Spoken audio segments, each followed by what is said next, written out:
खबर शामिल करते हैं सियालकोट से। रिपोर्ट लियाकत हुसैन पोलो, नुमाइंदा खसूसी PNP sports news Sialkot.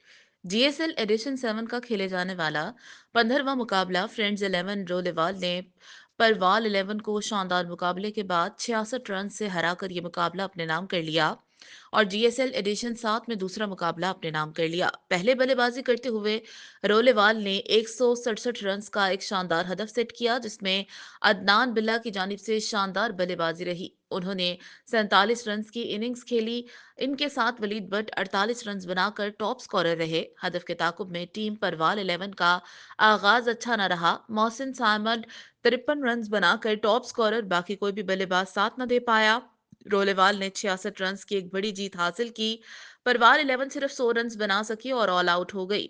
Man of the match Adnan बिल्ला और गुलू शाह को जीएसएल स्पोर्ट्स की जानिब से 4,000 रुपए और एक खूबसूरत ट्रॉफी इनाम दिया गया। मैच जीतने पर टीम स्पॉन्सर्स की तरफ से खिलाड़ियों में इनामात दिए गए। दूसरी जीत हासिल करने पर फ्रेंड्स 11 रोलेवाल को दिल से मुबारकबाद पेश करते हैं media partner PNP sports Sialkot.